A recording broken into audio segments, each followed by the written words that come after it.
وہ زمانے میں معزز سے مسلمان ہو کر اور تم خار ہوئے تارک قرآن ہو کر. خیرکم من تعلم القرآن وعلمہ، تم میں سے بہترین لوگ وہ ہیں جو قرآن سیکھیں اور سکھائیں. السلام علیکم ورحمۃ اللہ وبرکاتہ. پروگرام قرآن فورم میں ایک بار پھر آپ کی خدمت میں حاضر ہیں. ناظرین، جیسا کہ آپ کے علم ہے کہ گزشتہ ہفتے ہم نے اپنے اس پروگرام میں ایک نئے سلسلے کا آغاز کیا تھا، جس کے متعلق آپ کو بتایا تھا کہ پروگرام کے اس نئے سلسلے میں قرآن حکیم کی ان تمام آیات کو زیر گفتگو لایا جائے گا جن کا آغاز یا ایھا الذین آمنو یعنی اے ایمان والوں سے ہوتا ہے. ساتھ ہی ساتھ ہم نے آپ کو یہ بھی بتایا تھا کہ ہماری کوشش ہوگی کہ ان آیات کو انسانی زندگی کے انفرادی اور اجتماعی گوشوں کے اعتبار سے ایک منطقی ترتیب کے ساتھ آپ کی خدمت میں پیش کیا جائے، تاکہ دین کے تمام احکامات مرحلہ وار ایک مربوط شکل میں ہمارے سامنے آتے چلے جائیں. گزشتہ پروگرام میں اسی سلسلے میں ہم نے سورۃ التحریم کی آیت نمبر 8 پر گفتگو کی تھی. آج اس سلسلے کا دوسرا پروگرام ہے. آج کے اس پروگرام میں ہم نے جس آیت کا انتخاب کیا ہے وہ ہے سورۃ النساء آیت نمبر 36. اس آیت میں اللہ سبحانہ و تعالیٰ ارشاد فرماتے ہیں: اعوذ باللہ من الشیطان الرجیم، بسم اللہ الرحمن الرحیم، یا ایھا الذین آمنوا آمنوا باللہ ورسولہ والکتاب الذی نزل علی رسولہ والکتاب الذی انزل من قبل ومن یکفر باللہ وملائکتہ وکتبہ ورسلہ والیوم الآخر فقد ضل ضلالا بعیدا. صدق اللہ العظیم. اس کا ترجمہ کچھ یوں ہے کہ اے ایمان والو، ایمان لاؤ اللہ پر اور اس کے رسول صلی اللہ علیہ وسلم پر، اور اس کتاب پر جو اس نے نازل فرمائی اپنے رسول صلی اللہ علیہ وسلم پر، اور اس کتاب پر جو اس نے پہلے نازل فرمائے. اور جو کوئی کفر یعنی انکار کرے گا اللہ کا، اس کے فرشتوں کا، اس کی کتابوں کا، اس کے رسولوں کا اور آخرت کے دن کا، تو وہ گمراہ ہو گیا اور گمراہی میں بہت دور نکل گیا. ناظرین، اس آیت میں بیان کردہ مضامین پر گفتگو کے لیے ہمارے ساتھ موجود ہیں ہمارے معزز مہمان، معروف دینی اسکالر و امیر تنظیم اسلامی محترم جناب شجاع الدین شیخ صاحب. آئیے ان سے گفتگو کرتے ہیں. السلام علیکم ورحمۃ اللہ وبرکاتہ. وعلیکم السلام ورحمۃ اللہ وبرکاتہ. شیخ صاحب مزاج خیریت سے ہیں؟ الحمدللہ، آپ خیریت سے ہیں؟ اللہ کا بڑا کرم و احسان ہے. شیخ صاحب، ایمان کے حوالے سے آیت کا انتخاب کیا گیا ہے، تو سب سے پہلے اسی ایمان کے لفظ پر اگر ہم گفتگو کریں تو اس کا کچھ بنیادی سا مفہوم ہمارے سامنے آ جائے. جزاک اللہ خیر. نحمدہ ونصلی علی رسولہ الکریم، اما بعد، بسم اللہ الرحمن الرحیم. رب اشرح لی صدری ویسر لی امری واحلل عقدۃ من لسانی یفقہوا قولی واجعل لی وزیرا من اہلی، آمین یا رب العالمین. آپ جو سیریز کا انتخاب کیے وہ تو ہے یا ایھا الذین آمنوا، اور آج سوال بھی ایمان ہی کے تعلق سے ہے. بہرحال یہ وہ سب سے بڑی دولت ہے کہ جس سے بڑھ کر کوئی دولت ایک بندے کے لیے ہو نہیں سکتی. اور اللہ رب العالمین نے جو سلسلہ کائنات بنایا اور اس میں زمین پر بندے کو جو بھیجا اور اس کے لیے کتابوں و رسولوں کا جو سلسلہ قائم فرمایا، وہ اسی دولت کو بندے تک پہنچانے اور اس دولت کے حصول اور اس کے تقاضوں پر عمل کروانے کے لیے ہے. جہاں تک ایمان کا جو لفظ ہے جو ہم استعمال بھی کرتے ہیں، ظاہری بات ہے قرآن حکیم نے اختیار کیا، استعمال فرمایا، اور عربی زبان کا لفظ ہے، تو اس کے لغوی اعتبار سے جو مفہوم بیان کیے جاتے ہیں وہ ہے امن میں ہونے کے اعتبار سے. یعنی عربی الفاظ پر جب ہم کلام کرتے ہیں تو گرامر کا اصول آپ بھی ماشاءاللہ واقف ہیں کہ اس کا کوئی مادہ ہوتا ہے، روٹ ورڈ ہوا کرتا ہے، جو کہ حمزہ میم نون بنتا ہے اس کے تعلق سے. اور جب اس کو ہم پڑھتے ہیں تو اس کا انداز ہوتا ہے امین یأمنو، یعنی جس کا مفہوم بنیادی طور پر ہے امن میں آ جانا یا امن دینا. اسی طریقے پر اگر اس کو تھوڑا سا لغوی مفہوم کو بھی کھولا جائے، ہر انسان جس کو اللہ تعالیٰ نے شعور عطا فرمایا، جو غور و فکر کرتا ہے، وہ لا محالہ 3 سوالات کے بارے میں ضرور سوچتا ہے، کوئی کم کوئی زیادہ. وہ پہلا سوال ہوتا ہے کہ میری حقیقت اور حیثیت کیا ہے. دوسرا سوال یہ ہوتا ہے کہ جس دنیا میں جی رہا ہوں اور اب تو کائنات مجھے نظر آ رہی ہے، اس کی حقیقت کیا ہے. اور تیسرا سوال یہ ہوتا ہے کہ کیا میرا اور اس کائنات کا کوئی بنانے والا بھی ہے.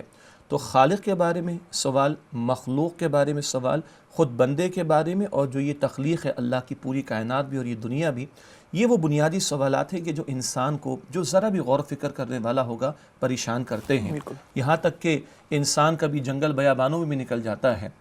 گوتم بدھ کی مثال بہت معروف ہے، کپل وستو کا شہزادہ، کہ جس کی نئی نویلی دلہن تھی، بادشاہت کی سی زندگی تھی، شہزادہ تھا بہت بڑا، لیکن انہی سوالات کے جوابات کی تلاش میں وہ جنگل بیابانوں میں نکل گئے، دنیا کی آسانیوں کو اور آسائشوں کو چھوڑ کر.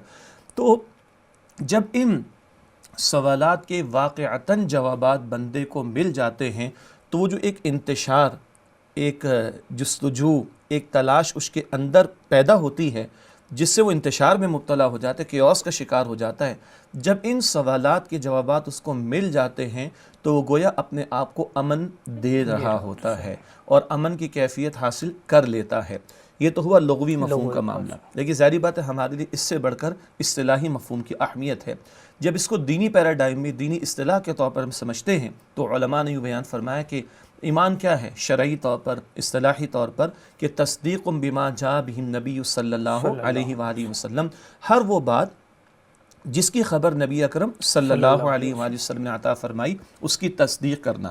اچھا نبی اکرم صلی اللہ علیہ وسلم کیوں کہہ رہے ہیں؟ اس لیے کہ آپ اللہ کے آخری رسول ہیں، ورنہ ہر دور میں جو نبی موجود رہے اور وہ جو دعوت لے کر آئے ان کی لائی ہوئی دعوت کو ماننا، ان کی دی ہوئی خبر کو ماننا وہ ایمان ہی تھا۔ مگر آج جب ہم بات کریں گے تو کیونکہ نبوت کی تکمیل ہو گئی اور ختم ہو گئی وہ نبی اکرم صلی اللہ علیہ وسلم پر، اس لیے کہا جائے گا تصدیق بما جاء بہ النبی صلی اللہ علیہ وسلم، ہر اس خبر کی، اس بات کی تصدیق کرنا جو نبی اکرم صلی اللہ علیہ وسلم نے عطا فرمائی۔ یہ ٹیکنیکلی شرعی طور پر، دینی طور پر ایمان کا مفہوم ہے، اور اس میں اس چیز کو ویسے ہی ماننا جیسے اللہ کے رسول صلی اللہ علیہ وسلم نے بتایا۔ ماشاءاللہ قرآن حکیم میں اللہ تعالیٰ نے اس کا اظہار کئی اعتبارات سے کیا، ابھی آیت کریمہ پر آگے کلام کریں گے تو اس کے ذیل میں بھی بات آ جائے گی کہ جیسے حضور نے بتایا ویسا ماننا، یعنی اللہ کو بھی ویسا ماننا جیسے حضور علیہ السلام نے اللہ سبحانہ وتعالیٰ کا تعارف ہمارے سامنے رکھا ہے۔ بالکل صحیح۔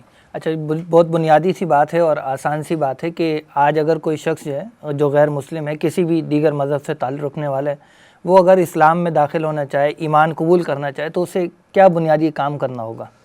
بہت پہلا جواب اس کا یہ ہے، ذرا اس سوال سے پہلے کا، کہ جو کوئی بھی اسلام میں داخل ہونا چاہے وہ اپنی آزاد مرضی سے داخل ہوگا۔ ہمارے دین میں کسی پر جبر کر کے اس سے دین کو قبول کروانا اس کی اجازت نہیں، اور اس مفہوم میں وہ آیت بہت معروف ہے اور بالکل صحیح ہے، سورۃ البقرہ کی آیت نمبر 256 کہ لا اکراہ فی الدین، دین میں کوئی جبر نہیں۔ ہاں یہ دین قبول کرانے میں جبر نہیں کے مفہوم میں ہے، ایک شخص جو دین قبول کر لے گا اس پر تو شریعت کے احکامات لاگو ہوں گے۔ بچہ بھی ہے 7 سال کا، ابو داؤد شریف کی روایت، تو نماز کی تلقین کرو، 10 سال کے ہو جائیں بچے بچیاں تو ان کے بستر الگ کر دو، اور پھر سختی کرو نماز کی تاکہ جب بالغ ہو اور شریعت کا حکم لاگو ہو تو وہ نماز کا پابند ہو جائے۔ یہ میں نے وضاحت اس لیے کی ہے کہ اس حوالے سے کنفیوژن پیش کی جاتی ہے کہ صاحب قرآن تو کہتا ہے لا اکراہ فی الدین، دین میں کوئی جبر نہیں، اور انگلش میں اس کا ٹرانسلیشن کر دیا جاتا ہے there is no compulsion in religion۔ تو بھائی وہ بات آدھی صحیح ہے کہ دین قبول کرانے میں جبر نہیں ہے، عمل جس نے آزاد مرضی سے دین قبول کیا تو عمل تو کرایا جائے گا۔ اب آئیے سوال کی طرف جو آپ نے پیش کیا، سوال یہ کہ اگر کوئی غیر مسلم شخص ایمان لانا چاہے تو اس کو کیا کرنا ہوگا؟ اب ظاہر بات ایک شخص آزاد مرضی سے قبول کرنا چاہے تو فوراً تو اس کو ہمیں اسلام کے فولڈ میں لینا ہوگا۔ بنیادی تقاضا یہ ہوتا ہے کہ وہ شہادتین ان کا اظہار کر دے۔ کیا مطلب شہادتین؟ 2 شہادتیں کیا ہیں؟ اشہد ان لا الہ الا اللہ وحدہ لا شریک لہ واشہد ان محمدا عبدہ ورسولہ صلی اللہ علیہ وآلہ وسلم۔ وہ کہے کہ میں گواہی دیتا ہوں کہ اللہ سبحانہ وتعالیٰ کے سوا کوئی معبود نہیں، وہ تنہا ہے، اس کا کوئی شریک نہیں، اور میں گواہی دیتا ہوں کہ محمد صلی اللہ علیہ وآلہ وسلم اس کے بندے اور اس کے رسول ہیں۔ ہاں جب یہ کام کیا جاتا ہے، علماء کرتے ہیں، ہمارے اسکالرز کرتے ہیں، دین کی دعوت دینے والے کرتے ہیں، پاکستان میں دنیا بھر میں کرتے ہیں، تو وہ دین کی بنیادی باتیں بھی سامنے رکھ دیتے ہیں کہ دیکھو ان بنیادی باتوں پر تو آپ کو فوراً ایمان لانا ہے، اور جب آپ ایمان لاؤ گے تو پھر آپ پر احکامات بھی لاگو ہوں گے۔ لیکن ایک دن میں اور اسی 1 گھنٹے میں ساری باتیں نہیں بیان کی جاتی، بتا دیا جاتا ہے کہ چلو بھائی تمہیں نماز ادا کرنا ہوگی، جب تمہارے پاس مال ہوگا تو تمہیں زکوٰۃ بھی ادا کرنا ہوگی۔ یہ اس کو ایک بریفنگ دی ضرور جاتی ہے، لیکن تقاضا ہے کہ وہ شہادت دے دے، اور پھر اس سے یہ بھی تقاضا کیا جاتا ہے کہ اس سے پہلے وہ غسل کر لے، اچھی بات ہے، صاف ستھرا کپڑے پہن کر بیٹھ جائے، اس کی برین سٹارمنگ بھی کی جائے گی، اس کو بریفنگ بھی دی جائے گی، لیکن فوری تقاضا تو ہے یہ 2 گواہی دے دے کہ اللہ کو معبود ماننا اور اس کا کوئی شریک نہیں، اور محمد رسول اللہ صلی اللہ علیہ وسلم اللہ کے رسول ہیں، اس وضاحت کے ساتھ کہ اللہ کے آخری رسول۔ اچھا جب یہ کام ہو جائے گا تو جیسے ابھی ایمان کی ٹیکنیکل ڈیفینیشن بیان کی گئی، ہر وہ خبر جو رسول اللہ علیہ السلام نے عطا فرمائی اس کو ماننا ایمان کا تقاضا ہے، اور وہ ماننا ہی ایمان ہے۔ جب وہ گواہی دے رہے کہ میں محمد رسول اللہ علیہ السلام کو اللہ کا رسول مانتا ہوں تو اس میں آٹومیٹکلی وہ امپلائڈ ہو جائے گا۔ البتہ آگے پر اس کی تفصیل ہے، جیسے ہم نے بچپن میں اسکولوں میں پڑھا، مدرسے میں پڑھا، ایمانیات کی تفصیل کو پڑھا، اور اس میں ایمان مجمل، مفصل اور تفصیلات کو پڑھا، پھر ان کی تفصیلات کو ہم اسکول لائف میں، کالج لائف میں، مدارس میں پڑھتے رہے، وہ سلسلہ چلتا رہے گا۔ لیکن سوال یہ تھا کہ اگر اسلام لانا چاہے تو کیا کرنا ہوگا؟ اس کو یہ 2 شہادتیں باتیں، 2 گواہیاں دینی ہوں گی اور وہ اسلام میں داخل ہوگا. اس لیے کہ ہم کسی کے ظاہر کے مطابق وہ ظاہر میں جو دعویٰ کر رہا ہے، اقرار کر رہے ہیں، اسی پر فیصلہ کر سکتے ہیں. باطن کے حوالے سے فیصلے وہ اللہ آخرت میں فرمائے گا. اچھا شیخ صاحب، ہم دیکھتے ہیں کہ کسی غیر مسلم کو جیسا بھی بات آئی، اس کو اگر ایمان کی دعوت دی جائے تو ایک بات سمجھ میں آتی ہے کہ اس کے پاس ایمان نہیں ہے، اب اسے ایمان کی دعوت دی جا رہی ہے. لیکن جو آیت اس وقت ہم دیکھ رہے ہیں اس میں تو اللہ کہہ رہے ہیں ایمان والوں سے ہی کہ ایمان لاؤ، تو یہ کچھ عجیب سی بات لگ رہی ہے. ہاں، یہ بہت عجیب بات ہے. ویسے عجیب کا لفظ عربی میں تو بڑے پازیٹیو معنی میں ہے، وہ بھی ہمارے ناظرین اس کو اپریشیٹ کریں گے. جب عربی میں عجیب کہتے ہیں تو عجیب تو کہتے ہیں خوبصورت کو اور عمدہ کو، لیکن ابھی جو آپ نے سوال کیا وہ اردو کا عجیب ہے کہ یا ایھا الذین آمنوا آمنوا باللہ ورسولہ والکتاب الذی نزل علی رسولہ، کہ اے ایمان والو ایمان لاؤ اللہ پر اور اس کے رسول صلی اللہ علیہ وسلم پر. تو جو کوئی بھی یہ ترجمہ پہلی مرتبہ سنتا ہے تو اس کو عجیب ہی لگے گا، اس کو پریشانی بھی ہوگی، کیا کہا جا رہا ہے، ہم تو آلریڈی ایمان والے ہیں. تو ایمان والوں سے ایمان لانے کا مطالبہ، اس کے 2-3 اسپیکٹس ہو سکتے ہیں. ایک تو جس سلسلہ کلام میں آیت کریمہ آ رہی ہے، سورۃ النساء ہے، آیت نمبر 136 ہے. اگر اس سورت کے مضامین کا ہم جائزہ لیں تو مخلص اور سچے ایمان والوں کا تذکرہ بھی اس میں ہمیں ملتا ہے. اہل کتاب میں سے خاص طور پر نصارہ کا تذکرہ بھی، کچھ یہود کا لیکن غالب تذکرہ نصارہ کا ہمیں ملتا ہے اس میں، اور منافقین کا تذکرہ بھی ملتا ہے. وہ منافقین کے جنہوں نے ایمان کا دعویٰ تو کیا، اقرار کیا، لیکن ان کے دلوں میں ایمان نہیں تھا، تو ان پر سرزنش کی گئی ہے. although کہ technically legally they were treated Muslims، کیونکہ جب وہ اقرار کرتے تھے اللہ اور اس کے رسول کو ماننے کا تو اس اقرار کی بنیاد پر ان کو وہ پروٹیکشن تو مل گئی کہ یہ اسلام میں داخل ہو گئے. لیکن ان کے اوپر سرزنش قرآن نے کیا کی ہے کہ یہ اطاعت رسول صلی اللہ علیہ وسلم سے فرار اختیار کرتے تھے. یہ راہ خدا میں جب کبھی جہاد کا موقع آتا، قتال کا موقع آتا تو فرار اختیار کرتے، راہ خدا میں ہجرت کرنے کا موقع آتا تو فرار اختیار کرتے. یہ بھی ایک ٹیکنیکل نقطہ ہمارے ٹیکنیکل تو نہ کہیں، وضاحت اس کی تھوڑی سی ضروری ہے کہ منافقین سے ہجرت کا کون سا تقاضا تھا. مدینہ شریف میں حضور آباد تھے صلی اللہ علیہ وسلم، موجود تھے ہجرت فرمانے کے بعد، اور اس کے اطراف کے علاقوں میں قبائل میں کچھ لوگوں نے اسلام قبول کیا تھا. ان سے مطالبہ تھا وہ کہاں پر آئے؟ نبی اکرم علیہ السلام کے پاس مدینہ شریف. اس کو ہم کہہ رہے ہیں کہ ہجرت کرنا ان سے تقاضا تھا. ہجرت نہیں کرتے تھے. رسول پاک علیہ السلام کی پکار پر لبیک کہتے ہوئے قتال کے لیے نہیں نکلتے تھے، راہ خدا میں مال نہیں خرچ کرتے تھے، اور رسول اللہ علیہ السلام کی اطاعت نہیں کرتے تھے. یہ ان کی حرکتیں قرآن نے بیان کی سورہ نساء میں، اور اس کے درمیان میں یہ بات آ رہی کہ یا ایھا الذین آمنوا آمنوا باللہ ورسولہ. تو ایک تو اس پس منظر میں ہے یہ جو تم دعوے کر رہے ہو اللہ کو ماننے کے اور رسول اللہ علیہ السلام کو ماننے کے، محض دعویٰ قابل قبول نہیں ہے، اس دعوے کا عملی ثبوت بھی پیش کرو. جو تم سے تقاضا کریں اللہ کے رسول علیہ السلام، جو تمہارے سامنے کبھی قتال کا، کبھی ہجرت کا، کبھی انفاق کا تقاضا ہے، اس پکار پر لبیک کہو، تو وہ ایمان ہے جس کا تقاضا کیا جا رہا ہے. یہ تو ہوا ایک اس پس منظر میں منافقین کے تعلق سے. ایک اور بات بھی یاد رہے، کیونکہ منافقین کلمہ پڑھنے والے تھے اس لیے ان کو قانونی سطح پر مسلمان مانا جاتا تھا. چنانچہ جب قرآن کے الفاظ یوں آتے یا ایھا الذین آمنوا تو اس خطاب میں وہ بھی شامل ہوتے ہیں، مخلص ایمان والے بھی شامل ہوتے ہیں. لیکن اگر سیاق و سباق کو دیکھیں تو اندازہ ہو جاتا ہے کہ کب سرزنش کی جا رہی ہے ان منافقین پر جو زبان کا جھوٹا دعویٰ کرتے تھے مگر ان کے دلوں میں ایمان نہیں تھا. ایک تو اس تناظر میں بات ہے. دوسرا ایک اور تناظر ہے، اور وہ تناظر اس اعتبار سے ہے کہ ایک ہے ایمان کا اقرار زبان سے، اور ایک ہے ایمان کا معاملہ دل کی تصدیق والا. تو اللہ رب العالمین تقاضا کر رہا ہے، محض یہ لپ سروسنگ کافی نہیں ہے، محض تمہارا اسلام میں داخل ہو جانا زبان کے اقرار کے ساتھ یا کوئی فارم فل کر دینا یہ کافی نہیں ہے، بلکہ دل کی گہرائیوں والا ایمان اللہ سبحانہ وتعالیٰ کو مطلوب ہے. جیسے قرآن حکیم میں سورۃ الحجرات میں ذکر آتا ہے کچھ لوگ نئے اسلام میں داخل ہوئے اور انہوں نے ایمان کا دعویٰ کر ڈالا. قرآن کہتا ہے سورہ حجرات آیت نمبر 14 میں قالت الاعراب آمنا، یہ بدو دیہاتی آ کر کہتے ہیں ایمان لیں. قل لم تؤمنوا، اے نبی علیہ السلام فرما دیجئے تم ہرگز ایمان نہیں لائے، ولیکن قولوا اسلمنا، بلکہ تم یہ کہو کہ تم اسلام لائے ہو. ولما يدخل الایمان فی قلوبکم، ابھی ایمان تمہارے دلوں میں داخل بھی نہ ہوا. معلوم ہوا ایک اقرار کا معاملہ، ایک دل کی تصدیق کا معاملہ. صحابہ کرام رضی اللہ تعالی عنہم اجمعین کے ایمان کی گواہی اللہ دیتا ہے. اسی سورہ حجرات میں ذکر آتا ہے وَزَيَّنَهُ فِي قُلُوبِكُمْ، اللہ نے تمہارے دلوں میں ایمان کو مزین فرما دیا. تو یہاں جو تقاضا کیا جا رہا ہے کہ اے ایمان والو ایمان لاؤ اللہ اور اللہ کے رسول علیہ السلام پر، تو وہ جو ہم معروف معنی میں ایمان مجمل بھی بچپن سے پڑھتے ہیں جس میں اقرار باللسان و تصدیق بالقلب، یہ دونوں باتیں شامل ہیں۔ تو زبان کا اقرار بھی ضروری، مگر اس سے آگے بڑھ کر دل کی تصدیق بھی ضروری۔ دنیا میں فیصلے اقرار پر ہو جائیں گے، ظاہر پر ہو جائیں گے، لیکن اللہ کو جو مطلوب ہے وہ زبان کے اقرار کے ساتھ دل کی تصدیق والا ایمان، جس کی بنیاد پر آخرت میں فیصلے ہونے، اور وہاں منافقین ناکام ہوں گے۔ چنانچہ قرآن ایک جگہ کہتا ہے لم تؤمن قلوبہم، ان کے دل ایمان نہ لائے۔ تو آخرت میں اللہ تعالیٰ کے جو فیصلے ہونے وہ دل والے ایمان پر، اور دنیا میں اس کا نتیجہ کیا ہوتا ہے؟ آمنوا وعملوا الصالحات، آمنوا وعملوا الصالحات، بار بار قرآن کہتا ہے جب ایمان واقعتاً دل میں ہوتا ہے تو عمل اس کا ثبوت پیش کر رہا ہوتا ہے۔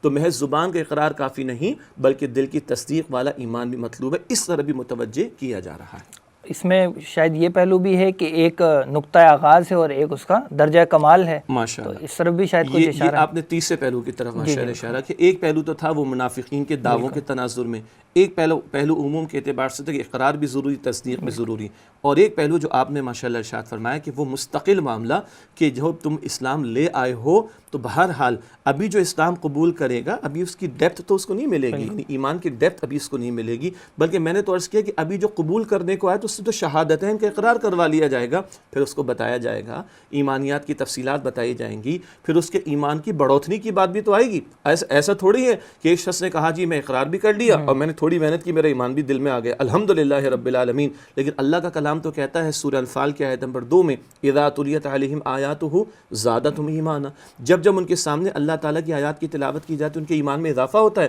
اور کبھی حدیث سے یہ بھی معلوم ہوتا ہے کہ بندہ گناہ کرتا ہے تو ایمان نکل جاتا ہے دل سے، تو گناہ میں مبتلا ہو تو ایمان دل سے نکل جاتا ہے، دل والے ایمان کی بات ہو رہی، جیسے حدیث میں ہے بخاری مسلم شریف کی روایت، کوئی شخص حالت ایمان میں چوری نہیں کرتا، زنا نہیں کرتا، شراب نہیں پیتا، وہ تصدیق والا ایمان دل میں نہیں ہوتا، وہ احساس رب کائنات کے ہر آن موجود رہنے کا نہیں ہوتا، آخرت کا نہیں ہوتا، بندہ گناہوں میں مبتلا ہو جاتا ہے، توبہ کرتے ایمان لوٹا دیا جاتا ہے۔ تو معلوم ہوا کہ ایک اس کا نقطہ آغاز ہے اسلام میں داخلہ، اور ایک اس میں بڑھوتری کی مستقل کوشش، اور اللہ وہ درجہ عطا فرمائے کہ دل واقعتاً نور ایمان سے منور ہو جائے۔ لیکن یہ محنت نعمان صاحب زندگی کی آخری سانس تک ہے، وَلَا تَمُوتُنَّ إِلَّا وَأَنْتُمْ مُسْلِمُونَ، مرنا تو اسلام کی حالت پر مرنا، تو عمل کا اظہار بھی مسلم والی روش، اور پیچھے وہ ایمان ہوگا تو انشاءاللہ تعالی اللہ کے ہاں مقبولیت بلکہ اگر کا ہم معاملہ اس ہوگا۔ بات کو سامنے رکھیں تو بہت سی احادیث جس میں ایمان کی نفی ہو جاتی ہے کہ جیسے اللہ کی قسم وہ شخص مومن نہیں، تو اس میں بھی غالباً یہی درجہ آغاز اور کمال کی ہی بات ہو رہی ہے۔ وہ جو آپ نے اشارہ کیا کس کون مومن ہے، واللہ لا یؤمن، واللہ لا یؤمن، واللہ لا یؤمن، بخاری مسلم شریف کی روایت، اللہ کے پیغمبر علیہ السلام قسم اٹھا کر فرما رہے ہیں اللہ کی قسم مومن نہیں، 3 مرتبہ۔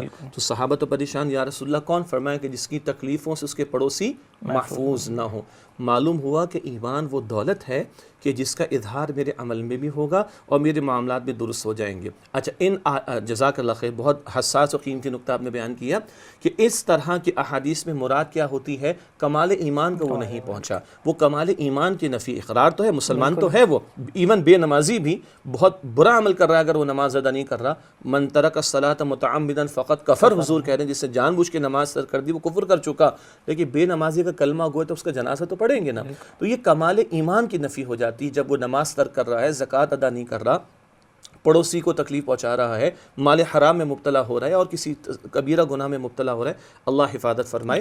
تو یہ بات ہے کہ ایک آغاز کا معاملہ ہے اور اس کے درجہ کمال کو پہنچنے کی بات۔ تو یہ گویا ماشاءاللہ تقریباً 3 پہلوؤں سے ہم نے اس مسئلے کو سمجھا کہ ایمان والوں سے ایمان لانے کا مطالبہ کیا جا رہا ہے۔ جزاک اللہ۔ شیخ صاحب بھی ذکر آیا کہ ایمانیات کی تفصیل کے حوالے سے، تو میں چاہوں گا کہ ہمارے ناظرین اس بات کو بھی جان لیں کہ کن کن چیزوں پر ایمان مطلوب ہے۔ دیکھیے اب اسی سوال کے جواب سے ہمیں امت کے اسلاف اور ہمارے علماء دین، ائمہ مجتہدین، ان کی اہمیت کا اندازہ ہوگا۔ آپ اور میں اگر آج قرآن حکیم کھول کر بیٹھے تو 6236 آیات تو قرآن میں، پھر ہزاروں احادیث نبی اکرم علیہ الصلاۃ والسلام کی ہیں، کہاں سے طے کریں گے؟ تو اللہ تعالی ہمارے اسلاف پر، ائمہ دین پر، ائمہ فقہ پر اور ہمارے بزرگان دین پر رحمت نازل فرمائے کہ انہوں نے ان سب کا احاطہ تو ذرا بڑا لفظ ہو جائے گا، ان سب کا تفصیلی جائزہ لے کر ہمیں اصول بتا دیے، اور وہ اصول آج ایک ایک مسلمان بچے اور بچی کو بچپن سے پتہ ہے۔ وہ کیا ہے؟ ایک ہے ایمان مجمل اور ایک ہے ایمان مفصل۔ ویسے صرف ناظرین کے لیے کہ مجمل کچھ لوگ کہتے ہیں، مجمل کہتے ہیں، صحیح لفظ ایمان مجمل، یعنی سمرائزڈ انداز سے، مختصر اور جامع انداز سے ایمان کا کنسائزڈ بالکل۔ تو فرمایا کہ اس میں کیا ہے، آمنت باللہ کما ہوا باسمائہ و صفاتہ و قبلت جمیع احکامہ اقرار باللسان و تصدیق بالقلب، میں ایمان لایا اللہ سبحانہ و تعالیٰ پر جیسا کہ وہ ہے، بہت قیمتی نقطہ، جیسا کہ وہ ہے اس کی ذات و صفات کے ساتھ، اور میں نے اس کے تمام احکام کو قبول کیے، زبان سے اقرار کیا اور دل سے تصدیق کی۔ یہاں توحید کا فقط بیان ہے، اس پر آگے وقت ہوا تو کلام کر لیں گے انشاءاللہ۔ اور دوسرا وہ دو درجات آ گئے جس پر ابھی ہم کلام کر رہے تھے، اقرار باللسان زبان کا اقرار، وربل افرمیشن ہے، اور تصدیق بالقلب دل سے تصدیق کرنا، ہارٹ فیل ٹیسٹیفیکیشن اس کو کہا جاتا ہے۔ یہ قانونی سطح کا معاملہ، یہ حقیقی سطح کا معاملہ۔ اور ایک ہے ایمان مفصل جو ہم پڑھتے ہیں، آمنت باللہ و ملائکتہ و کتبہ و رسلہ والیوم الآخر والقدر خیر و شر من اللہ تعالی والبعث بعد الموت، میں ایمان لایا اللہ سبحانہ و تعالیٰ پر اور اس کے فرشتوں پر اور اس کی کتابوں پر اور اس کے رسولوں پر اور آخرت کے دن پر اور تقدیر پر، خواہ اچھی ہو یا بری وہ اللہ سبحانہ و تعالیٰ کی طرف سے ہے، اور مرنے کے بعد دوبارہ زندگی پر۔ یہ 7 باتیں بیان ہوتی ہیں، اور اس میں بھی تفصیلات آ سکتی ہیں۔ مرنے کے بعد زندگی کی مراد آخرت پر ایمان، اس میں جنت کا تذکرہ بھی آ جائے گا، جہنم کا تذکرہ بھی آ جائے گا۔ تو اگر ہم اس کو تھوڑا سا مختصر انداز میں کہنا چاہیں کہ بھئی وہ بنیادی ایمانیات کیا ہیں کہ جن پر ایمان لانے کا تقاضا ہے، تو وہ ایمان مفصل میں بیان ہو گئے، اور جا بجا قرآن حکیم ان کا ذکر آتا ہے، جیسے جو آیت زیر مطالعہ، آیت کریمہ زیر مطالعہ ہے، اس میں اکثر کا بیان آ گیا سوائے تقدیر کے حوالے سے۔ باقی تمام ایمانیات آج کی زیر مطالعہ آیت میں ہمارے سامنے آ رہی۔ تو وہ جو ایک شخص اگر غیر مسلم بھی تھا، اول تو اسے شہادتین کا تقاضا، تھوڑی سی بریفنگ کس کی دی جائے گی، یہ 7 ایمانیات کی، اور پھر اس کی لرننگ ہوگی، سینکڑوں آیات کے اندر بیان ہے، تو گریجولی اس کو بھی پڑھایا جائے گا۔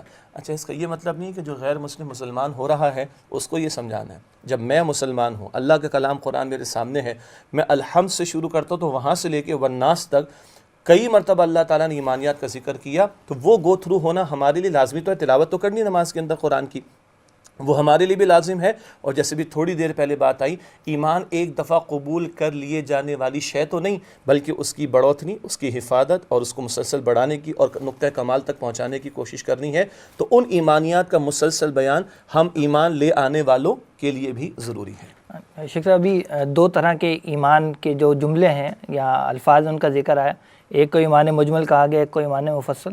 ایمان مجمل میں ہم دیکھتے ہیں کہ صرف ایک ہی ایمان کا ذکر ہے، یعنی اللہ پر ایمان کا، اس کی صفات کا، اس کی ذات کا، اور اقرار باللسان و تصدیق بالقلب کے الفاظ آ گئے۔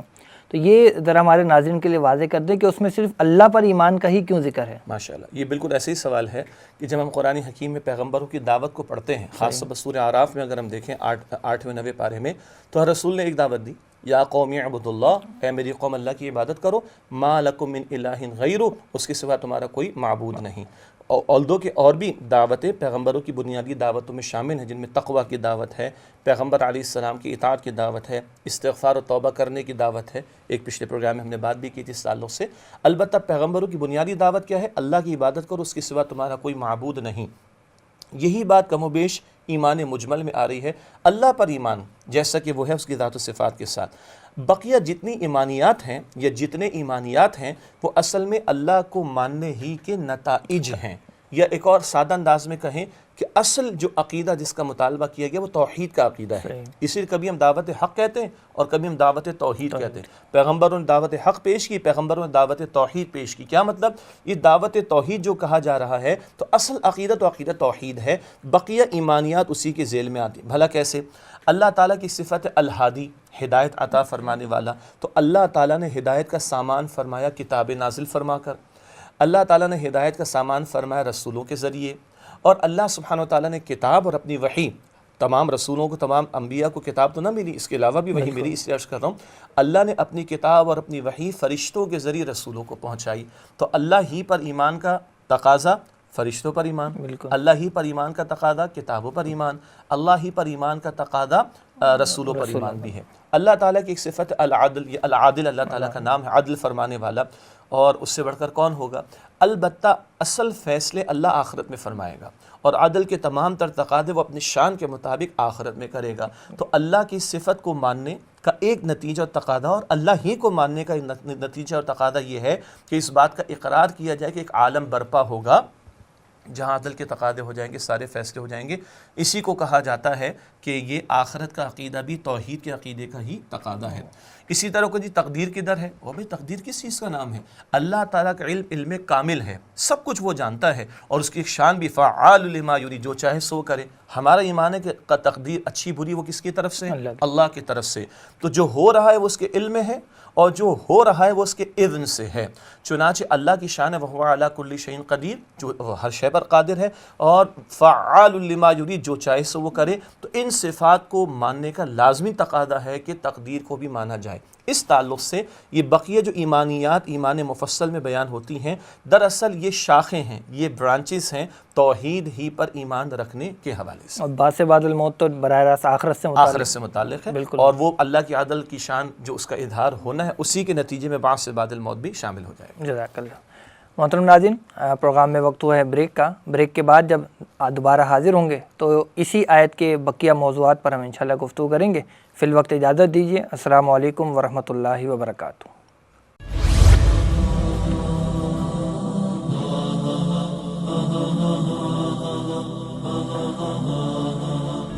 وہ زمانے میں معزز سے مسلمان ہو کر اور تم خوار ہوئے تارک قرآن ہو۔ خیرکم من تعلم القرآن وعلمہ، تم میں سے بہترین لوگ وہ ہیں جو قرآن سیکھیں اور سکھائیں۔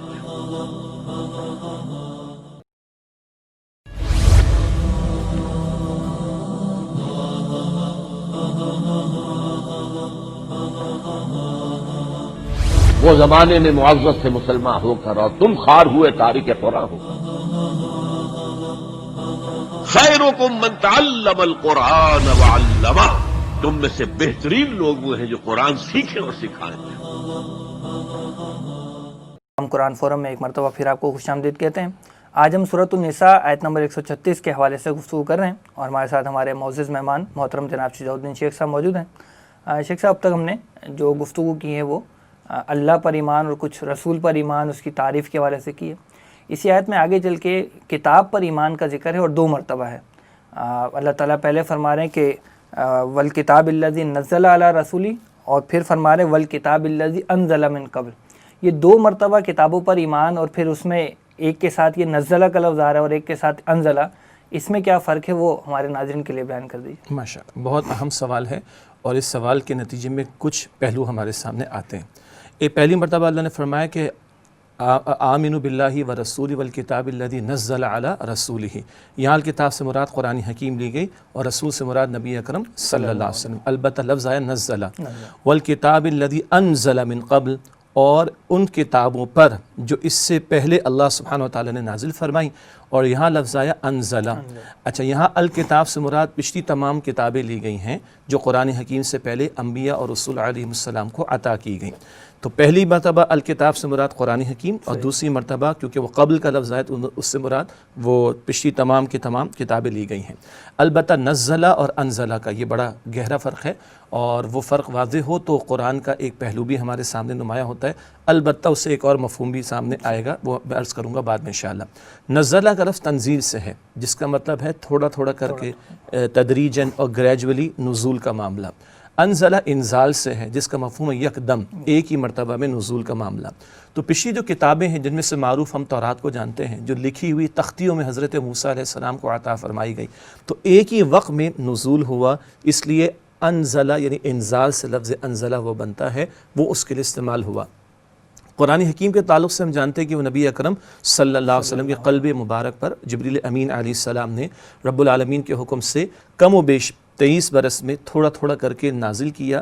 تو نزلہ کا لفظ آیا قرآن حکیم کے نزول کی کیفیت کے لیے، تدریجاً تھوڑا تھوڑا کر کے نبی اکرم صلی اللہ علیہ وسلم پر نازل کیا گیا۔ یہ اب ہم فرق کر رہے ہیں قرآن حکیم اور پچھلی کتابوں میں، کہ قرآن حکیم کا نزول پچھلی کتابوں کے مقابلے میں تدریجاً تھوڑا تھوڑا کر کے ہوا، جبکہ پچھلی کتابوں کا نزول یکدم ایک ہی مرتبہ میں ہوا کرتا تھا۔ یہ فرق تو ہو گیا قرآن حکیم اور پچھلی کتابوں میں نزلہ اور انزلہ کے لفظ سے۔ لیکن ماشاءاللہ ہمارے ناظرین میں وہ اصحاب بھی ہیں کہ جو عربی گرامر سے واقف ہونے کے ساتھ ساتھ قرآن حکیم کے مطالعے کا ذوق و شوق بھی رکھتے ہیں، تو ان کے ذہن میں فوراً بات آئی ہوگی کہ سر یہ قرآن حکیم کے لیے بھی تو انزلہ کا لفظ آتا ہے۔ سورہ القدر میں ہم پڑھتے ہیں انا انزلناہ فی لیلۃ القدر، کہ بے شک ہم نے قرآن حکیم کو نازل کیا، انزلہ کا لفظ ہے، انزلناہ یکدم قدر کی رات میں۔ اور قرآن حکیم کے بارے میں یہ بھی ذکر آتا ہے وَنَزَّلْنَاهُ تَنزِيلًا، اللہ فرماتے اس کو ہم نے بطور تنزیل تھوڑا تھوڑا کر کے نازل کیا۔ اب یہ بھی ایک دلچسپ نکتہ ہے، ظاہر بات ہے قرآن میں کوئی کانٹرڈکشن تو ہو نہیں سکتا، اللہ کا کتاب، اللہ کا کلام ہے، تو اب اس کا کیا مطلب کہ خود قرآن کے لیے نزلہ بھی آ رہا اور انزلہ بھی آ رہا ہے؟ اس کا جواب یہ ہے جو بہت سادہ ہے کہ قدر کی رات میں پورا قرآن لوح محفوظ سے آسمان دنیا پر یکدم اللہ رب العالمین نے نازل فرما دیا۔ یہ یکدم قرآن کی بھی کیفیت ہے، لیکن لوح محفوظ سے آسمان دنیا پر، اور پھر تھوڑا تھوڑا کر کے نبی اکرم صلی اللہ علیہ وسلم کے قلب مبارک پر کم و بیش 23 برس میں اس کا نزول ہوا، جو کہ تنزیل کے طور پر ہے، نجمن نجمن تدریجن گریجولی تھوڑا تھوڑا کر کے اس کے نزول کا معاملہ ہے۔ جزاک اللہ، یہ بڑی اہم بات ہمارے ناظرین کے لیے سامنے آ گئی۔ اچھا شیخ صاحب، ہم یہ جب ذکر کرتے ہیں کہ ہم پچھلی کتابوں پر ایمان رکھتے ہیں، تو ہمیں تو یہ بھی بتایا گیا اور قرآن بھی اس طرف اشارہ کرتا ہے کہ پچھلی کتابوں میں تو تحریف ہو گئی، ان کے علماء نے اور جو برے علماء تھے انہوں نے تحریف کر دی، تو کیا کتابوں پر، پچھلی کتابوں پر ایمان سے یہ بھی مراد لی جائے گی کہ ان کی تحریف کے بعد والی شکل پر ہم ایمان رکھتے ہیں، یا پچھلی کتابوں پر ایمان سے کیا مراد ہوگی؟ ماشاءاللہ، بہت اہم سوال ہے اور بڑا حساس سوال بھی ہے، کیونکہ یہ باتیں آج کل کیونکہ دنیا گلوبل ہو گئی ہے اور فتنے بھی گلوبل ہو گئے، اللہ تعالیٰ ہم سب کی حفاظت فرمائے، تو دو اصولی باتوں کو الگ الگ ہمیں سمجھ لینا چاہیے۔ ہم مسلمان الحمدللہ بڑے براڈ مائنڈڈ ہیں، ہم پر الزام ہے کہ ہم لوگ نیرو مائنڈڈ ہیں، ہم لوگ تنگ نظر ہیں، قدامت پسند ہیں، پتہ نہیں کیا کچھ ہیں۔ ہم فنڈامنٹلی ضرور ہیں، اس سے کہ ہم اپنی بنیاد پر جمے ہوئے ہیں۔ ایک وہ معاشرے جہاں بیچاروں کو اپنے والد کا نام نہیں پتا، تو ان کی تو بنیاد ہی نہیں ہے نا، نہ ان کی اپنی اصل کتاب ان کے پاس ہے کہ وہ اپنی اصل بنیاد پر ہو۔ اس معنی میں ہم بنیاد پرست ہیں، ہم اپنے فنڈامنٹلز کو مانتے بھی ہیں، اور ہمارے فنڈامنٹلز اپنی اوریجنل شیپ اور فارم میں ہمارے پاس موجود بھی ہیں، اور ہم اس سے جڑے ہوئے بھی الحمدللہ۔ اچھا، ہمارا براڈ مائنڈڈ ہونا کیا مطلب؟ ہم اگر کسی ایک رسول کا بھی انکار کر دیں یا کسی ایک کتاب کا بھی انکار کر دیں تو ہم مسلمان نہیں ہو سکتے۔ اس کو تھوڑا اور الیبریٹ کروں، یہود موسیٰ علیہ السلام کو مانتے، نبی اکرم علیہ السلام کو نہیں مانتے، کافر ہیں۔ نصارہ عیسیٰ علیہ السلام کو مانتے، نبی اکرم علیہ السلام کو نہیں مانتے، کافر ہیں۔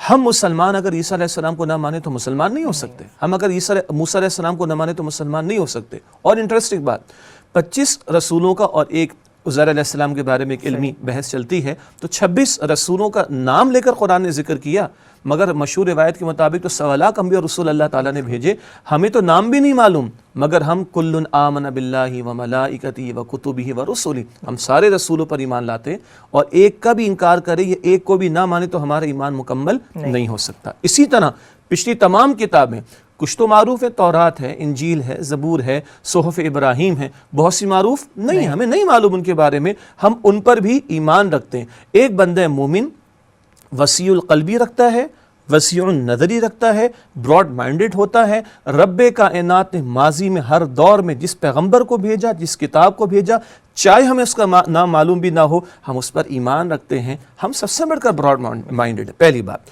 یہ اصولی بات ہے۔ اب دوسری بات، ہاں ہم پچھلی کتابوں کو مانتے ہیں، مگر ان کی اوریجنل فارم میں مانتے ہیں، وہ جو اصلاً پیغمبروں کو عطا کی گئی تھی۔ ورنہ بائبل کا معاملہ، یہ تو لندن کی بہت بڑی چرچ کے بڑے بڑے پادریوں نے، یہ تو میں اپنے بچپن کی بات کر رہا ہوں، شیخ احمد دیداد مرحوم سے سنا تھا، انہوں نے اللہ تعالیٰ ان پر اپنی رحمت نادل فرمائے کہ ان کی ایکسپرٹیز تھی اس حوالے سے کہ 50,000، یہ بھی عجیب فگر لگے گی، 50,000 غلطیاں تو خود کرسچن ورلڈ تسلیم کرتی ہے کہ ہمارے سو کالڈ جو 104 ورژنز ہیں اولڈ کیتھولک کے اور پروٹیسٹنٹ کے، نہ جانے کس کس کے، ان میں کم و بیش 50,000 غلطیاں تو ہم تسلیم کرتے ہیں، وہ تو خود تسلیم کیے بیٹھے ہیں، اور ان کا تو ہر سال revised standard version of Bible ان کے بڑے بڑے اسکالرز بیٹھ کے ترتیب دیتے ہیں، ہر سال خدا کی کتاب کو سو کالڈ وہ ریوائز کر رہے ہیں، معاذ اللہ۔ تو ہمارا ایمان اس پر نہیں جو آج موجود ہے، ہمارا ایمان اس اوریجنل پر ہے جو اوریجنلی تورات ہے تو موسیٰ علیہ السلام کو عطا کی گئی، انجیل ہے تو حضرت عیسیٰ علیہ السلام کو عطا کی گئی، زبور ہے تو داؤد علیہ السلام کو عطا کی گئی۔ ہمارا ایمان پچھلی تمام کتابوں پر ہے، مگر ان اوریجنل کتابوں پر جو اصلاً ان رسولوں کو عطا کی گئی۔ اب سوال ہے کہ ان کی اوریجنل تعلیمات کہاں ہیں؟ ان کی اوریجنل تعلیمات الفرقان قرآن میں ہیں، المہیمن، قرآن ان کی حفاظت کرنے والا ہے. اور یہ وہ قرآن جو ہے نا، اب وہ قرآن ہمارے پاس ایک کرائٹیریا ہے. اگر پچھلی کتاب کا حوالے دے کے کچھ کہا جا رہا ہے تو ہم قرآن کی کسوٹی پر پرکھیں گے، کیونکہ وہ اصل کتاب ہے اب جو محفوظ ہے قیامت تک. اگر اس سے کوئی بات میچ کرتی ہوئی نظر آئے گی تو ہم کہیں گے ہاں لگتا ہے کہ یہ اصل بات ہوگی. لیکن اصلاً اصولی بات یہ ہے کہ اب جو تحریف شدہ، تبدیل شدہ کتابیں، ان پر ہمارا ایمان نہیں. جو اصلاً عطا کی گئی تھی رسولوں کو، ان پر ہمارا ایمان ہے. اور کسی ایک کا بھی خدا نہ خاصہ کو انکار کرے تو وہ مسلمان نہیں ہو سکتا. جزاک اللہ. شیخ صاحب آیت میں آگے بڑھتے ہیں تو اب ایمان کے بعد کفر کا ذکر آ رہا ہے. فرمایا وَمَن يَكْفُرْ بِاللَّهِ وَمَلَائِكَتِهِ، اور پھر دیگر بھی چیزیں ذکر کی گئی ہیں. تو جس طرح ہم نے شروع میں ذکر کیا کہ ایمان کے دو ہمارے درجے ہیں، ایک قانونی درجہ ہے، ایک حقیقی درجہ ہے، ایک اقرار باللسان، دوسرا تصدیق بالقلب کا جو پہلو ہے. تو کیا کفر کے بھی اسی طرح کے کچھ درجات ہیں یا وہ بس ایک کوئی اسٹیٹک سی چیز ہے؟ دیکھیے کفر کا لفظ بھی استعمال ہوتا ہے مختلف مفاہیم میں، اور اس کے بھی بس سمجھانے کے لفظ ہمیں استعمال کرنا پڑے گا. لیولز انگلش میں کہوں گا تو ترجمہ اردو میں درجات کا ہی کرنا پڑے گا، ورنہ عام طور پر درجات ہم پازیٹیو معنی میں استعمال کرتے ہیں لیکن مجبوراً استعمال کر رہے ہیں. جی ہاں، جیسے ایک اقرار باللسان ایمان کا ایک لیول ہے، اور ایک تصدیق بالقلب ایمان کا دوسرا لیول ہے. اسی طرح کفر کا معاملہ بھی ہے. ایک کو ہم نے کہا قانونی ایمان، ایک کو ہم نے کہا حقیقی ایمان. تو ایک ہوگا قانونی کفر اور ایک ہوگا حقیقی کفر، یا اس کو عملی کفر کی بات بھی کہا جا سکتا ہے. کیا مطلب؟ ایک شخص اللہ کا انکار کرے، یا رسولوں میں سے کسی ایک رسول کا انکار کر دے، یا اللہ کی کسی کتاب کا انکار کر دے، دین کی مسلمہ اگریڈ اپون باتوں میں سے کسی کا رد کر دے، نہ مانے، تو وہ عملاً وہ ٹیکنیکلی کیا کہلائے گا؟ یہ قانونی طور پر کافر قرار پائے گا. تو ایک کفر کا درجہ ہے قانون کی سطح پر، یعنی وہ شخص جو اسلام میں شامل اور داخل ہی نہیں ہوا کیونکہ وہ دین کے مسلمات یعنی اگریڈ اپون تسلیم شدہ باتوں میں سے کسی کا انکار کر رہا ہے. سرے سے سب کا انکار رہا ہے، کسی کا انکار کر رہا ہے. یہ تو ہے پکا کھلا کافر، جیسے کہ ابو جہل اینڈ کمپنی کو ذہن میں رکھیے. ایک وہ ہوتا ہے، منافقین کو بھی ذہن میں لے کر آ جائیے، کہ زبان سے دعویٰ کرتا ہے، اس کے دل میں ایمان نہیں ہوتا، جیسے کہ پروگرام کے آغاز میں ذکر آیا. اور منافقین کے بارے میں قرآن نے کہا کہ لم تؤمن قلوبہم، ان کے دل ایمان نہیں لائے.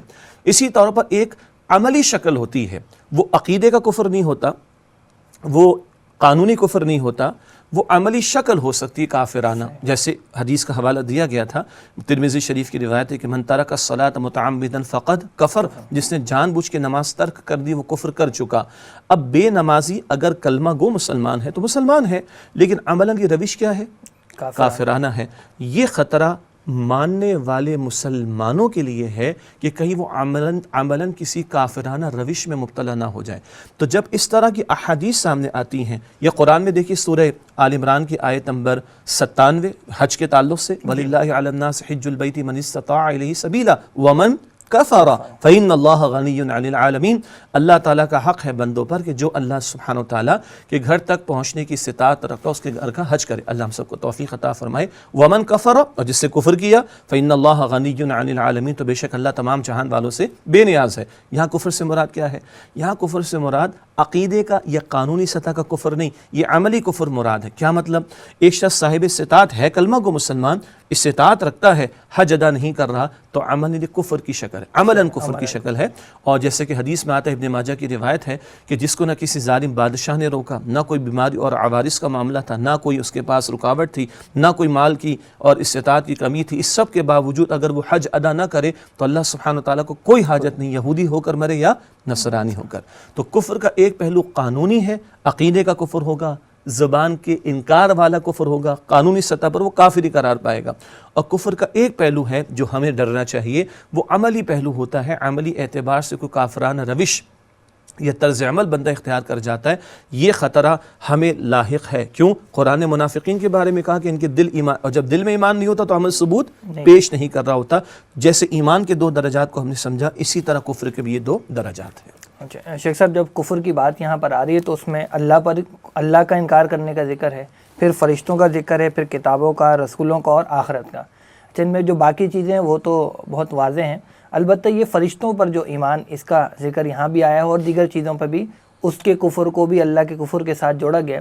تو یہ فرشتوں پر ایمان کی اتنی اہمیت کیوں بار بار آ رہی ہے، اور فرشتوں پر ایمان سے کیا مراد ہے؟ جی، اس کو دو اعتبارات سے سمجھنا ہوگا. ایک تو وہ مسئلہ کہ ظاہری بات ہے کہ فرشتے وہ نوری مخلوق بھی ہیں اور ہمارے اعتبار سے وہ ہمیں نظر نہیں آتے، غیب کے معاملات ہیں، ٹھیک ہے، ہمارے اعتبار سے تو ظاہری بات ہے کہ ایمان کا تقاضا جو ماننے کا ہے اور جن امور کو ماننے کا ہے وہ دنیا کی کسی لیبارٹری میں ٹیسٹ نہیں ہو سکتے۔ یہ دو فرشتے بیٹھے ہوئے ہیں، آپ کا میرا تو ایمان ہے، ہم مانتے ہیں، ہم نے دیکھا بھی نہیں، نہ ہم دنیا میں کسی لیبارٹری میں جا کے، چاہے وہ USA میں ہو، کینیڈا میں ہو، دنیا کی کسی بھی ایڈوانس کنٹری میں ہو، ہم اس کو ٹیسٹ نہیں کر سکتے، فزیکلی ویریفائی نہیں کر سکتے۔ تو ایک تو وہ بحث، اسی لیے ابتدا میں ذکر آیا تھا کہ ایمان کیا ہے؟ تصدیق بما جاء بہ النبی صلی اللہ علیہ وسلم، ہر اس بات کی تصدیق کرنا کہ جس کی خبر نبی علیہ السلام نے عطا فرمائی۔ پھر اور مباحث بھی ہیں کہ یہ کوئی شے کا، کسی شے کا نظر نہ آنا اس بات کی دلیل نہیں ہوا کرتا کہ وہ موجود نہ ہو۔ آپ کے میرے سر میں درد ہوتا ہے، محسوس تو میں کر رہا ہوں، میرے درد کو آپ نہیں دیکھ سکتے، آپ کے درد کو میں نہیں دیکھ سکتا، لیکن میں آپ سے کہوں کہ صاحب مجھے تو نظر نہیں آ رہا، تو آپ پر کیا بیتے گی اور آپ کیا، جی تو یہ ایک الگ بحث ہے۔ البتہ مان لینے والوں کے لیے اس کی اہمیت کا پہلو کیا ہے؟ اللہ رب العالمین بندوں سے کیا چاہتا ہے؟ اس نے بندوں سے براہ راست معاملہ نہیں فرمایا، اس نے اپنے چنے ہوئے بندوں کو اپنی وحی عطا فرمائی، اپنے احکامات عطا فرمائے، اور وہ وحی اور وہ احکامات اس نے اپنے فرشتوں کے ذریعے نازل فرمائے۔ تو اگر کوئی شخص فرشتوں کو ہی نہ، اللہ کو ماننے کا دعویٰ کرے، صحیح، رسول کو ماننے کا دعویٰ کرے اور فرشتوں کو نہ مانے، تو وہ لنک جو اللہ نے درمیان میں رکھا بندوں سے، وہ چاہتا کیا ہے؟ اس نے رسولوں کے ذریعے بتایا، رسولوں پر جو وحی کا نزول ہوا وہ اس کے فرشتوں کے ذریعے ہوا۔ اگر وہ اس لنک کا ہی انکار کر رہا ہے تو جو احکام اس تک پہنچے ان کو ماننے کا دعویٰ ہی باطل ہو جائے گا۔ تو یہ وہ لنک ہے اللہ کے فرشتے کہ جن کے ذریعے پیغمبروں پر اللہ نے وحی کا اور اپنے احکام کا نزول فرمایا، اور پیغمبروں نے مجھے اور آپ کو بندوں کو بتایا کہ اللہ کی منشا یہ ہے، اس پر عمل کریں گے تو ہمیشہ کی زندگی آخرت میں کامیاب ہو سکیں گے۔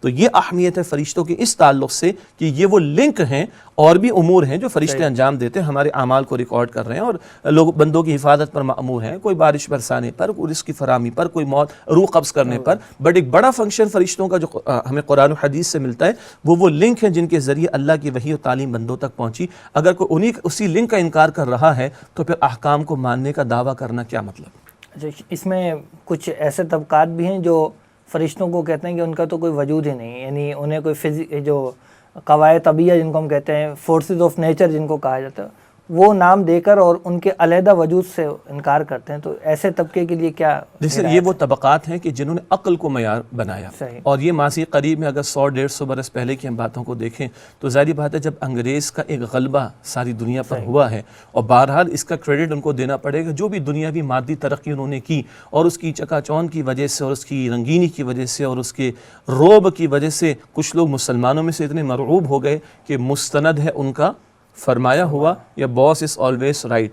اب فرشتوں کو، جیسے میں نے اسی لیے درمیان میں کہا، فرشتوں کو آپ اور میں کسی دنیا کی لیبارٹری میں ویریفائی کر ہی نہیں سکتے، بلکہ مجھے اجازت دیجئے، بات تو بڑی ہو جائے گی، کیا اللہ کو فزیکلی ہم نے دیکھا ہے؟ Can we see in this world Allah subhanahu wa ta'ala? We cannot. Can we touch Allah? اب کیا اپنے ان حواس خمسہ 5 senses، 6 بھی ہوتا ہے، اور دیگر جو ہمارے observations ہیں، مشاہدات ہیں، تجربات ہیں، کیا اللہ کی ذات اس میں آنے والی شے ہے؟ نہیں ہے۔ اسی لیے ہم کہتے ہیں آمنت باللہ کما ہوا، مانا جیسا کہ وہ ہے، بتایا محمد رسول اللہ نے علیہ السلام، مگر مانا جیسا کہ وہ ہے۔ یہ امت کا عقیدہ چلا آ رہا ہے، اسی لیے میں نے کہا کہ یہ پوری 14 صدیوں کی اس امت کے تعلق سے یہ پوری چین ہے جس سے ہمیں تفصیلات ملی ہیں۔ حاصل کلام کہ جو لوگ کہتے ہیں قواعد طبعیہ ہیں اور یہ فورسز آف نیچر ہیں، ایسا ہے ویسا ہے، یہ اصل میں ایک عقلی طور پر ان فرشتوں کے بارے میں، بلکہ جنات کے بارے میں بھی لوگوں نے جنات کو بھی تو کہا کچھ بھی نہیں ہے جنات بھائی، انسانوں میں سے جو آگ بگولا ہو جاتے ہیں تو جنات آگ سے بنے، مراد کیا ہے؟ جو انسانوں میں سے آگ بگولا ہو جاتے ہیں وہ جنات ہوتے ہیں۔ انا للہ و انا الیہ راجعون۔ تو بقول مولانا مودودی علیہ رحمہ کے، بھائی پھر یہ لوگ اللہ کو اور اس کے رسولوں کو ماننے کا پھر کیوں دعویٰ کرتے ہیں، تکلف کیوں کرتے ہیں؟ کہا جی وہ آگ جو جلائی گئی ابراہیم علیہ السلام کے لیے وہ آگ نہیں تھی، لوگ غصے کی آگ میں جو ہے بھر گئے تھے، اس کے بعد ان کے غصے کی آگ ٹھنڈی ہو گئی۔ تو کہا آپ کیسے اللہ کو مانتے جو اللہ معاذ اللہ والا مجبور ہے، جو اپنے بنائے ہوئے فزیکل لاز کا پابند ہے معاذ اللہ، تو یہ اصل میں عقل پرستی کا فتنہ، مغرب سے مرعوبیت کے نتیجے میں انکار کی یہ روش ہے کہ اس کو اس طرح عقل کے پیمانے پر پیش کیا جائے کہ جو عقل کو معیار سمجھتے ہیں ان کو برا نہ لگے اور ہم ان سے یعنی یہ مروب ہو کر ان کے سامنے اس طرح کا انداز اختیار کرتے ہیں، جبکہ ہم یہ کہتے ہیں کہ ایمانیات کے جو مباحث ہیں وہ عقل کا مسئلہ نہیں، وہ پیغمبر کے بتانے پر ہم ایمان لاتے ہیں، اس کا مسئلہ ہے۔ گو کہ عقل کو پیغمبر کی دعوت اپیل کرتی ہے لیکن معیار عقل نہیں ہے، معیار یہ ہے کہ تصدیق بما جاء بہ النبی صلی اللہ علیہ وسلم، پیغمبر نے علیہ السلام جو خبر دی اس کو ماننا اصل میں یہ ایمان ہے۔ شیخ صاحب، اس میں جو جن چیزوں کے کفر کا ذکر کیا گیا ہے، اللہ کا، فرشتوں کا، کتابوں کا، رسولوں کا اور آخرت کا، کیا کوئی شخص ان سب کا انکار کرے گا تبھی کافر قرار پائے گا یا کسی ایک کا بھی انکار کر کے وہ کافر ہو جائے گا؟ دیکھیے آیت میں تو ایمانیات کا بیان ہے، اللہ، فرشتے، کتاب، رسول اور آخرت۔ میں نے ابتدا میں ایک اور بات کہی تھی کہ دین کے مسلمات میں سے بھی، مسلمہ اگریڈ اپون باتیں، ایک تو ہوتا ہے نا کہیں ضمنی باتوں میں، سیکنڈری نوعیت کی چیزوں میں، تفصیلات میں، جزیات میں اختلاف رائے ہونا، وہ تو امت میں چلا آیا، لیکن اگریڈ اپون امت مسلمہ میں جو مسلمہ باتیں ہیں، یہاں تو ایمانیات کا بیان، میں تو احکامات کی بات کر رہا ہوں، جو امت کے علماء نے اور فقہاء نے تعلیم فرمائی کہ دین کے مسلمات میں سے کسی ایک بات کا بھی کوئی انکار کر دے تو وہ کافر ہے۔ اب دیکھیے کوئی اللہ کو مانے رسولوں کو نہ مانے تو کافر ہے، کوئی رسولوں کو مانے کہ میں موسیٰ کو مانتا ہوں محمد علیہ السلام کو نہیں مانتا تو کفر ہے۔ اور ہم تو اپنے بارے میں کہہ چکے جن کے ناموں کو ہم نہیں جانتے ان میں سے کسی ایک کو نہ مانے تو ہم کافر ہو جائیں گے۔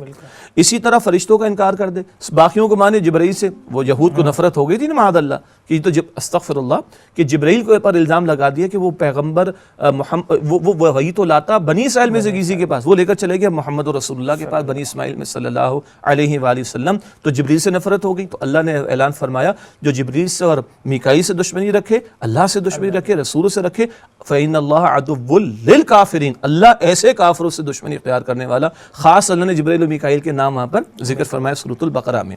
تو کسی ایک کا انکار کر دیا تو مطلب کوئی جبرائیل کا انکار کر دے، وہ تو قرآن سے نام کے ساتھ ثابت شدہ بات ہے، وہ کافر ہو جائے گا۔ اب جو میں نے کہا کہ دین کے مسلمہ معاملہ، کوئی بے نمازی ہو تو گناہ گار ہے، توبہ کرے گا، اصلاح ہو جائے گی، معافی بھی ہو جائے گی انشاءاللہ۔ کوئی نماز کے فرض ہونے کا انکار کر دے اور اگر اصلاح نہیں کر رہا تو اسلام سے خارج ہے، یہ ہے دین کے مسلمہ معاملہ۔ کوئی زکوٰۃ کا انکار کر دے، نہ دینا گناہ ہے، انکار کرنا وہ اس کو اسلام سے خارج کر دے گا۔ تو کسی ایک کا انکار، وہ ایمانیات کے بارے میں ہو، کسی ایک کا انکار دین کے مسلمہ معاملات اور احکام کے بارے میں ہو، وہ کفر کی طرف چلا جائے گا۔ اس کا اصول کیا ہے؟ دیکھیے احکامات اللہ نے عطا فرمائے پیغمبروں کے ذریعے، تو حکم دینے کا اختیار کس کا ہے؟ اللہ کا۔ 3 دفعہ قرآن نے کہا، سورہ انعام آیت نمبر 57 میں بھی ان الحکم الا للہ، حکم کا اختیار اللہ کے لیے۔ اب اللہ نے مثال سمجھانے کے 100 احکام دی ہے، بندہ 2 کا انکار کرتا ہے یا 1 کا انکار کرتا ہے تو اصل میں وہ اللہ کے اس اختیار کا انکار کر رہا ہے کہ جو اللہ حکم کا اختیار دینے والا۔ تو 1 کا انکار اللہ کے اختیار کا انکار ہو گیا، تو گویا سارے احکام کا انکار ہو گیا۔ رسولوں کو بھیجا کس نے؟ اللہ نے۔ کسی ایک رسول کا کوئی انکار کر رہا ہے تو وہ اللہ کے اس اختیار کا انکار کر رہا ہے سارے رسولوں کا۔ کوئی ایک فرشتے کا انکار کر رہا ہے تو اللہ کے اس اختیار کا انکار کر رہا ہے جس نے فرشتوں کو پیدا کیا اور ذمہ داریوں پر متعین کیا، تو یہ سب کا انکار ہو جائے گا۔ زکوٰۃ کا انکار کر رہا ہے تو سارے احکام کا انکار ہو جائے گا، کیوں؟ اختیار کس کا ہے؟ اللہ کا۔ اس کے اختیار کا انکار ہے تو سب کا انکار ہو جائے گا۔ شیخ صاحب، میں چاہوں گا کہ آخر میں کچھ نصیحت ہمارے ناظرین کے لیے ہو جائے کہ جس میں ایمان کی بڑھوتری کیسے کر سکتے ہیں، اس کی طرف کوئی توجہ۔ نعمان صاحب 2 باتیں میں کرنا چاہوں گا۔ پہلی بات اسی سے پہلے تمہید کے طور پر جو ابتدا میں ذکر کیا تھا، بہرحال سب سے بڑی دولت ایمان کی دولت ہے۔ جب ہم ایمان کہہ رہے ہیں تو ساتھ ہدایت کو شامل کر لیا جائے اس میں، ٹھیک ہے جی؟ یہ ساری نعمتیں اس وقت نعمتیں بنیں گی میرے لیے جب میرے پاس ایمان کی دولت ہوگی اور میرے پاس ہدایت کی نعمت ہوگی۔ ہدایت نہیں تھی تو فرعون جابر بنا، قارون جو ہے وہ ظالم بنا اور مال کا رسیہ بنا، نہ جانے کیا کچھ۔ اپنے اس ایمان کو بچانے، اپنی اس دولت کی حفاظت کی فکر کریں۔ آج امت کے بچے اور بچیوں کے عقیدے ضائع ہو رہے ہیں، دنیا گلوبل ہو گئے، میں نے کہا فتنے بھی گلوبل ہو گئے، کیسے کیسے زبان پر جملے اور آ رہے ہیں۔ اگر ہم نے اپنے بچوں کے ایمان کی فکر نہ کی، معاف کیجیے کہ اللہ کے یہاں جواب دینا ہے، تو اس ایمان کی دولت اور ہدایت کی نعمت کی قدر کریں۔ 1 اب اس کی بڑھوتری کی بات ابتدا میں ذکر آیا سورہ انفال آیت نمبر 2، قرآن کی آیات سے ایمان بڑھتا ہے، تو قرآن کی تلاوت کا کرنا بھی، قرآن کی تلاوت کا سننا بھی، اور مفہوم کے ساتھ سننا، سمجھ آئے کہ میرا اللہ مجھ سے کیا چاہتا ہے، اس سے بھی ایمان کی بڑھوتری ہوگی۔ نمبر 2، سب سے بڑھ کر ایمان محمد مصطفیٰ صلی اللہ علیہ وآلہ وسلم کے پاس، ان کی سیرت کا مطالعہ، ان کی زندگی کا مطالعہ، ان کی مبارک واقعات کا مطالعہ، اس سے بھی ایمان کی کیفیت بڑھتی ہے۔ اللہ کہ نبیوں کے بعد مقدس ترین جماعت صحابہ کرام رضی اللہ تعالی عنہم اجمعین اور اہل بیت رضی اللہ تعالی عنہم اجمعین کی، جن کی تربیت محمد مصطفیٰ نے فرمائی صلی اللہ علیہ وسلم، ان کے واقعات سن کر بھی ایمان تازہ ہوتا ہے۔ امام ابو حنیفہ فرماتے رحمۃ اللہ علیہ، میرا ایمان سب سے بڑھ کر بڑھتا ہے اللہ کے پیارے نبی علیہ السلام کے صحابہ کرام کے واقعات کو سن کر۔ پھر قرآن کہتا ہے کونوا مع الصادقین، نیک لوگوں کے ساتھ جڑو، اچھے ماحول سے جڑنا۔ بندہ برف والے کی دکان پر جا کر بیٹھتا ہے تو ٹھنڈک مل جاتی ہے نا، بھٹی والے کی دکان پر بیٹھتا ہے 2-4 چنگاریاں تپش مل جاتی ہے۔ ایمان والوں کی صحبت اختیار کرے گا، ایمان والوں کی محفل میں بیٹھے گا، خیر کے ماحول میں جڑے گا، ایمان کی بڑھوتری ہوگی انشاءاللہ۔ اور جہاں بڑھوتری کی فکر کرنی ہے وہاں اس کے ضائع ہونے سے بچنا۔ ضائع کیسے ہوتا ہے؟ ایمان گناہوں کی وجہ سے، گناہوں کی نحوست کی وجہ سے باطن آلودہ ہوتا ہے، اس سے اپنے آپ کو بچانا۔ اور آخری بات، رب سے ہی دعا کرنا کہ اللہ میرے ایمان میں بھی اضافہ فرما، میرے ایمان کی حفاظت بھی فرما، اور اس میں مزید بڑھوتری اور اس کے تقاضوں پر عمل کی توفیق عطا فرما۔ بہت شکریہ شیخ صاحب کے وقت کا۔ محترم ناظرین، اللہ تعالیٰ سے ہم دعا کرتے ہیں کہ اللہ تعالیٰ ہمیں حقیقی ایمان عطا فرمائے اور اس پر ثابت قدمی عطا فرمائے، اور اللہ تعالیٰ ظاہر و باطن تمام قسم کے فتنوں سے ہماری حفاظت فرمائے، آمین یا رب العالمین۔ آج کے لیے بس اتنا ہی، انشاءاللہ آئندہ ہفتے ایک نئے پروگرام کے ساتھ آپ کی خدمت میں حاضر ہوں گے۔ تب تک کے لیے اجازت دیجیے، السلام علیکم ورحمۃ اللہ وبرکاتہ۔